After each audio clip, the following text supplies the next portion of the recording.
Oh my goodness. Finally, we have arrived to tonight's biggie, Best Performance and Best Performers. Woo! And I'm happy to announce we have 2.5 sheets left of Manila paper in our program backstage. To present the award for Outstanding Female Featured Performance in a Play, we have two wonderful actresses, a Tita Lennial and a Millennial, Rosalyn Perez and Justin Narciso.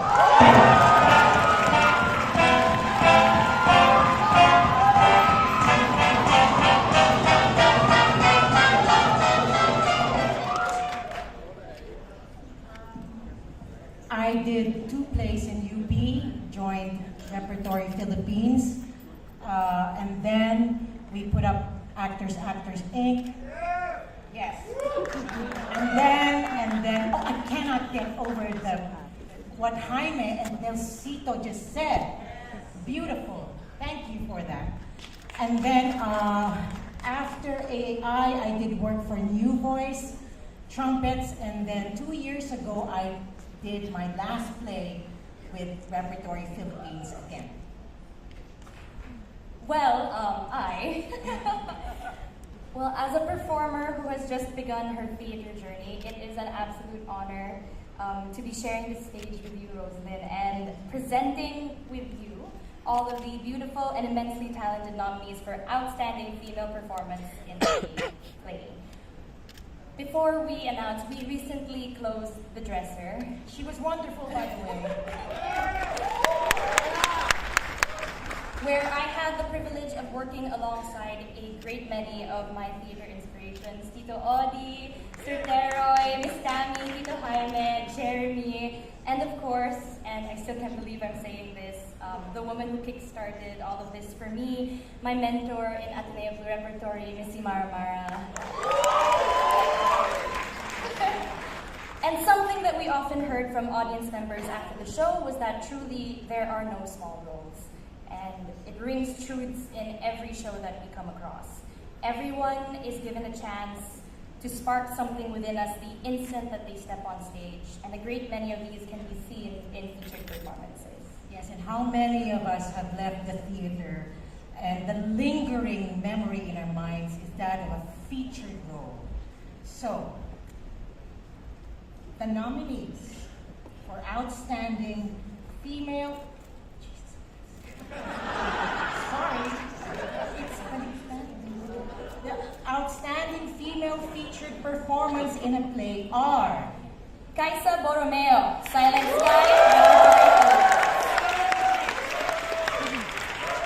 Sheila Francisco, A Doll's House Part 2, Red Turnip Theater. Sheila Francisco, Silent Sky, Repertory. Isa Rhythm, A Comedy of Tenors, Repertory Philippines. And El Velasco, Manila Notes, Tanghalang Theater. And the 2019 Gawad Buhay for Outstanding Female Featured Performance goes to Sheila Francisco!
Imagine if Audie didn't think I was good enough.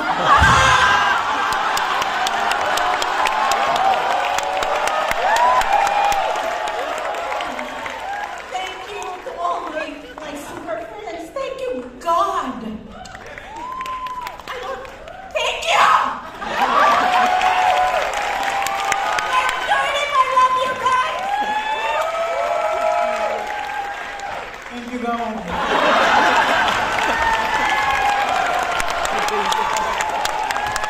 Ladies and gentlemen, to present our next award, we present two versatile actors. A veteran who has chalked up impressive theater credits with Beta, and a young actor who was catapulted into the lead role of Leon just this year. Ladies and gentlemen, Giorgio Atienza and Timmy Pavino.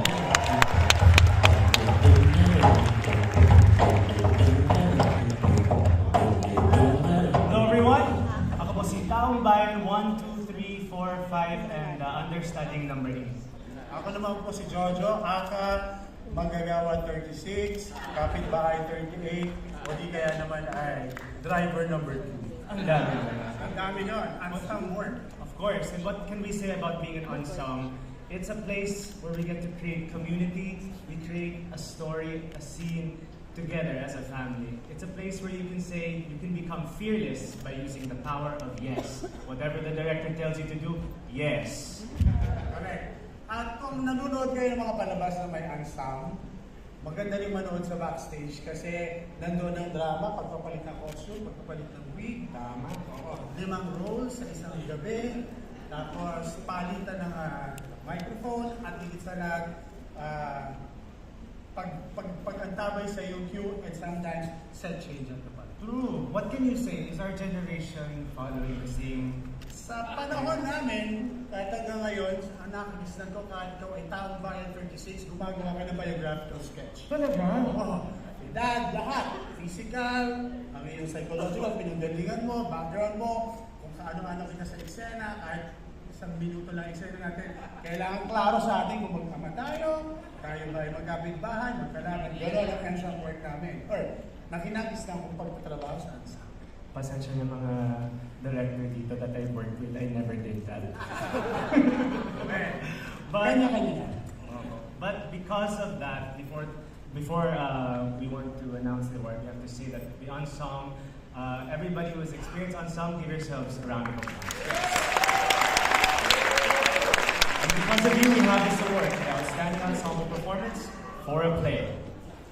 The nominees are Adults House Part 2, Red Trinity Piano. Manila Notes, Tanghalang Pilipino. Silent Sky, Repertory Philippines. And the Gawad, and the 2019 Gawad Buhay Outstanding Ensemble Performance for a Play goes to Ensemble Tuana. Manila Notes!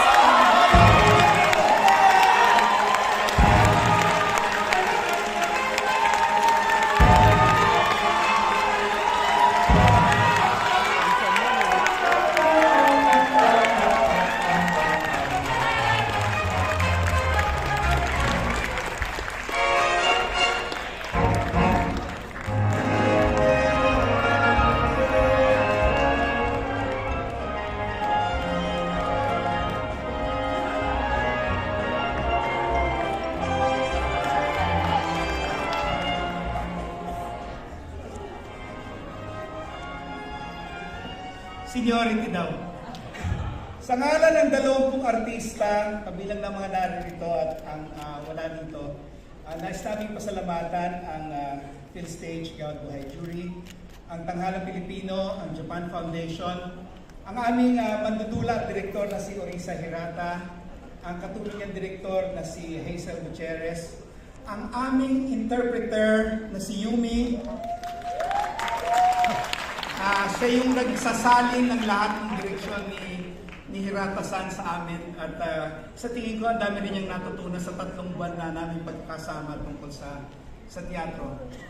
Isang karangalan na mapabilang sa mga artistang narito at sa mga artistang kasama sa buong Manila Notes. Maraming salamat po.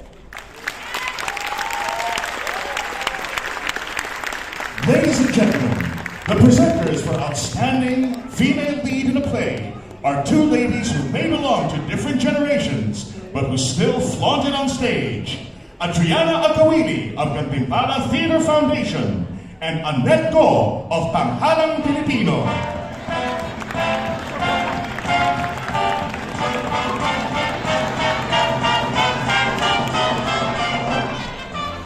Congratulations, Antoinette. Congratulations, Tony, sa Antoinette po. Kapapanalo lang nila.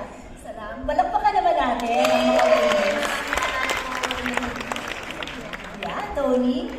Any actor would have his or her own mga emulatory female and male actors, diba? As they grow up, as they explore their life in theater.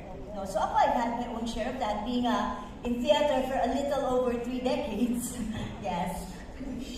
Pero yun nga, marami tayong mga female role models. Yes, ilan po dyan sila, Miss Charmaine Camino, Miss Irma, Miss Chris Villoko, Miss sino pa po nandito, si Miss Adriana Aquili. Uy, yun po ang perks of being a certain generation. Ayan.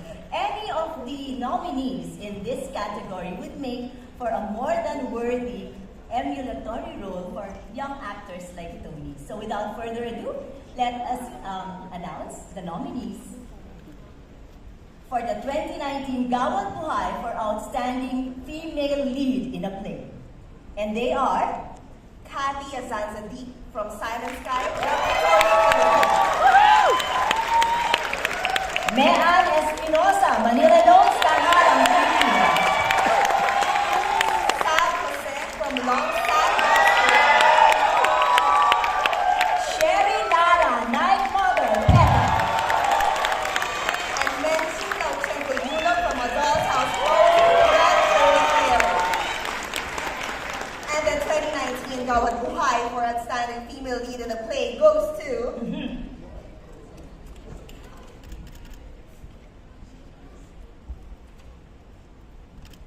Congratulations! Female lead performance in a play for Night Mother of Peta, Sherry Lara.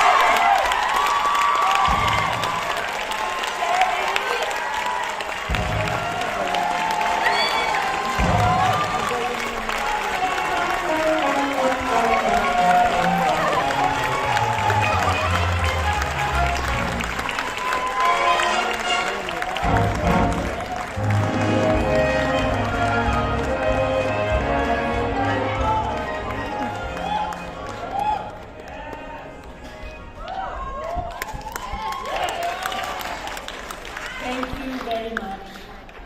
Thank you to Peta, C.D. Dorucho, Maribel Legarda, who okayed the translation from English to Tagalog of this very beautiful and powerful play, Night Mother. I would like to dedicate this award to the Sisters of St. Paul and Father Waiter, who have nurtured in us and their students the love for the arts, theater, and music. To my director, Melvin Lee, who has been with us every step of the way, tenaciously guiding us, haranguing us, harassing us. And to my brilliant, splendid co-actor, Eugene Lubingo. This is for you, sister, and I love you very much. Thank you, PhilStage Gawad. Thank you.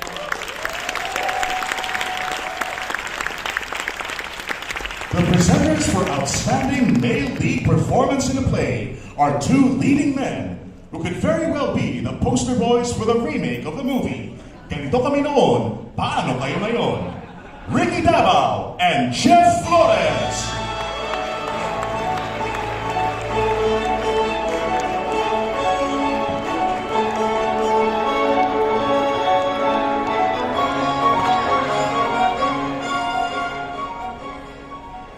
Good evening, I'm Jeff Flores. And I'm Ricky Davao. We're almost 30 years apart. So, what was the first theater play you were in?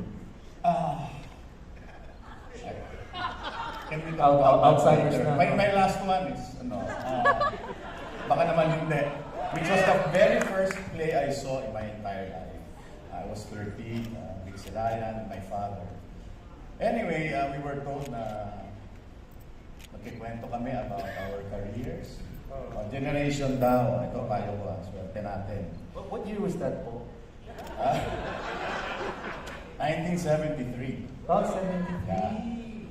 That's my dad's birthday. Nagko-compute na sila.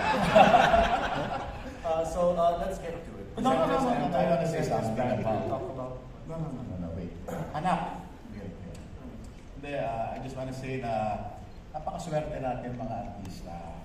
Kasi we belong to a group of people who are really powerful.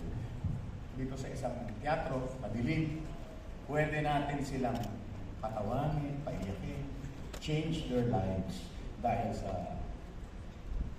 pagkakasulat, sa pagkakadirect, at sa pag-arte. Napakaswerte natin. We belong to that group of people. Yung medium natin, sobrang powerful. And Ang swerte natin, binabayaran pa tayo. And regarding generations, I've only been in the theater industry for 7-8 years. Oh yeah, but you did 2 production numbers. Hindi Just kita now. ko sa iyo. Next time naman, pakantahin niyo ako ha. May piano. Okay lang ako ha. Sige. Sige, do you play the piano? Yeah. Diyan tayo. Diyan, pwede. Wag na. And isa pa, I tape every day. I do teleseries. I shoot every day. Kapagod. Pero, paminsan-minsan bumabalik ako sa teatro. Doon ako nag-umpisa. Doon ang aking doon nahubog ang aking pagmamahal sa pag-arte. At hanggang ngayon, nandito pa rin ako. At palagay ko, tatanda ako hanggang na umaarte pa rin. Pag bumabalik ako ng teatro, going back to basics, naaalala ko yung nag-umpisa pa lang ako. Kailangan mag-aralan mabuti yung disiplina ng teatro. Hanggang ngayon, dala-dala ko. I'm very thankful na love you. Yun, ano pa? Anak! Yes. Yun. Oh, yun. Hindi na tayo kakanta. Okay. Ito, hindi music ko. Okay. Sige. Alright. The nominees! Ikaw na magbasa ng nominees. The nominees for the 2019 Gawad Buhay Outstanding Male Lead in a Performance in a Play are Jake Cuenca, Lungs, Sandbox Collective. Lawrence Martinez, A Comedy of Tenors, Repertoire. Gab Santos, Lungs, Sandbox Collective. And Carlito Sinanrena, A Doll's House Party, Yet to Be Created. And the 2019 Gawad Buhay Outstanding Male Lead Performance in a Play goes to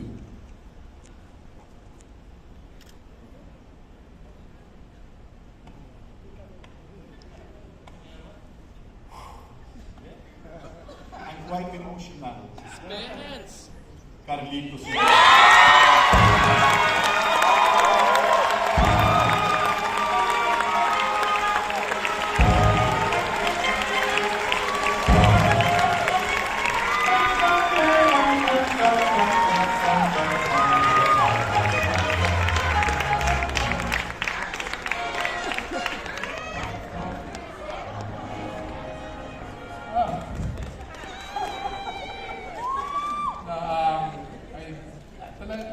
I totally did not expect this. Anyway, congratulations to my fellow nominees.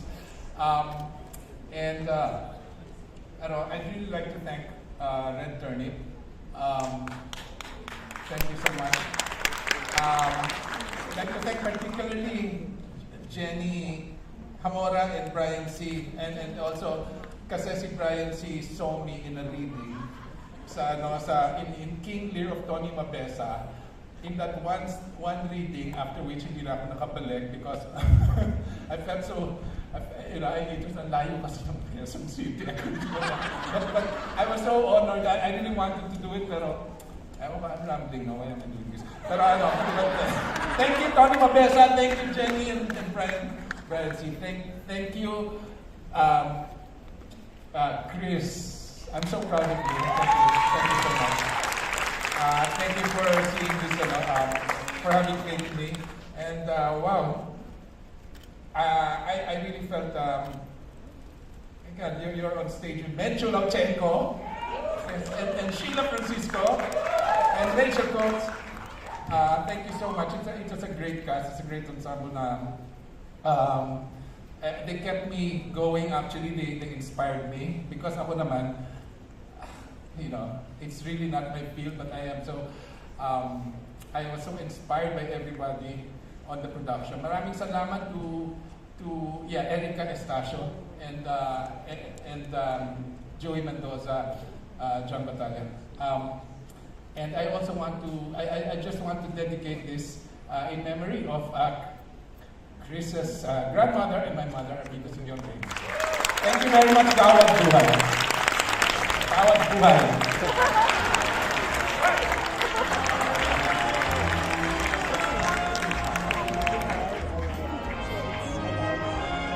Alright! Yes! Painit na Oo, ang painit Gawad. ng mga awards. My goodness. Pero painit. Painit. Parang namamatay na yung Jergo. Uy, pinatay na ulo yung aircon. Oo nga, parang painit ang papatay na yung Jergo. Sandali, gusto niyo ba mag-ambag-ambag na lang tayo para sa aircon? Tapos na kasi alas 10 na po, medyo ayan na. Usapan ang alas 10 lang eh. Oo nga. Kaya pag Bilisan medyo na natin. binabaskin na kayo, alam nyo na yung mangyayari dyan. Tubig lang dyan. Shotay na yung niya. Kailangan natin ng ng baha, ng mara. Oo nga, malapit na. Bumuhos dito. At dahil dyan, earlier this evening, we honored 2019 natatanging Gawad Buhay awardee Tita Randaik, whose contribution to dance has proven truly invaluable. Our second natatanging Gawad Buhay goes to a man whose world was and will always be the stage. Ludgardo Gardi Labad is a leader, a shaker, and a consummate visionary. He inspires and mentors others to do the same, as evidenced by the hundreds of artists he has nurtured and trained in Manila and in the regions, and most especially in his beloved Bohol, where he is currently based. His body of work since he joined the Philippine Educational Theatre Association, along with other young seminarians, are encyclopedic in proportion.